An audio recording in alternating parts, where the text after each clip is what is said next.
ये बहुत महत्वपूर्ण बात बघेल साहब। अब हम इस सत्र के आखिरी दौर में, बघेल साहब हमने कहा कमांडर इस सत्र का नाम बार बार मैं जिक्र कर रहा हूँ। आप पश्चिम बंगाल की जिम्मेदारी भी आपको दे दी, बताइए पश्चिम बंगाल में क्या लगता है आपको कि आप 24 में आप लोग कुछ कर पाएंगे, क्योंकि विधानसभा चुनाव में तो बीजेपी करिश्मा नहीं कर पाई।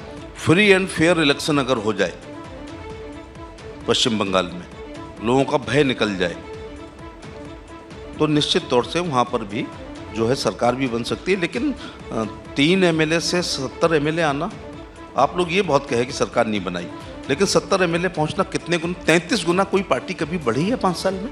जी। एमपी वहाँ मुझे याद आ रहा शायद 17-12 एमपी हैं। जी। तो मैं ऑन रिकॉर्ड अब कहने जा रहा हूँ कि अगर फासिस्ट सरकार कोई है जो फासिज्म में विश्वास करती है, वो पश्चिम बंगाल की सरकार है और ममता जी हैं। अब मैं गांव में गया, आरामबाग लोकसभा और मथुरापुर लोकसभा का मैं प्रभार देख रहा था, तो मैं तो जीरो ग्राउंड वाला आदमी हूँ। मैंने कहा मीटिंग की जगह गांव देखते हैं।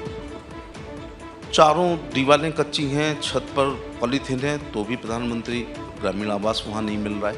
जी। वो बांस के ऐसे करके लगा करके ताड़ से शौचालय है, तो भी शौचालय नहीं है। आयुष्मान कार्ड नहीं है, क्योंकि राज्य सरकार को ये अनुपालन कराना है। जी। राज्य सरकार सूची ही नहीं भेज रही है कि उनके यहाँ गरीबों की संख्या कितनी है।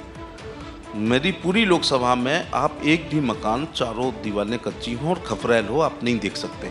जी। पश्चिम का ये हाल है, लेकिन जो थे वो सरकार ने बना दिए। लेकिन पश्चिम बंगाल में हर देहात में हर चौथा घर पूरी तरह से प्रधानमंत्री ग्रामीण आवास की पात्रता रखता है।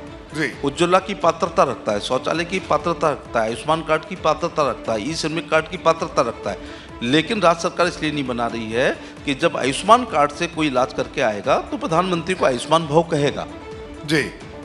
मुंह खाता है तो आंखें झुकती हैं।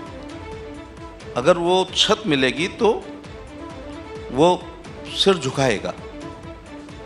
जब वो खुले में सोने की जगह प्रधानमंत्री के आवास में सोएंगे तो निश्चित तौर से खानदानी व्यक्ति वो होता है जो अपमान और एहसान को याद रखता है। तो ममता बनर्जी चाहती है कि लाभार्थियों की संख्या केंद्र सरकार की वहाँ ना बढ़े। जी।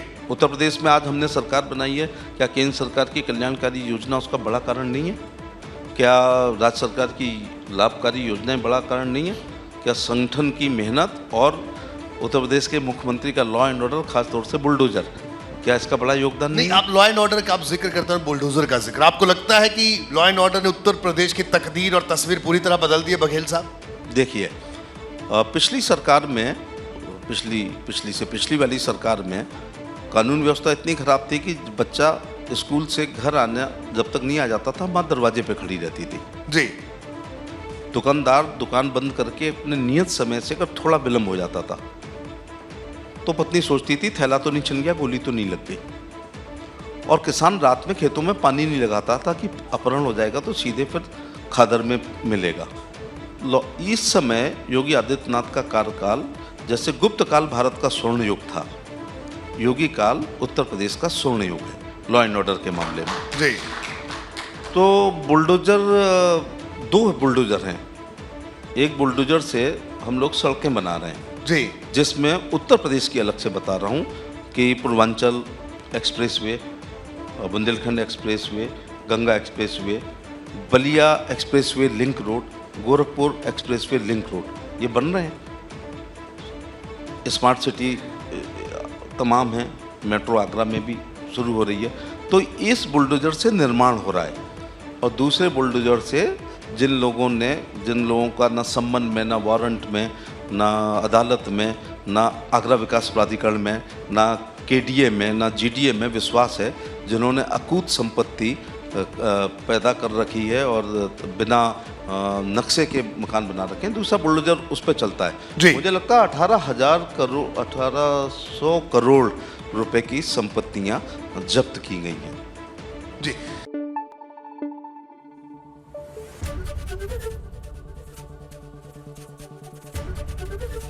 एबीपी गंगा, खबर आपकी, जुबान आपकी।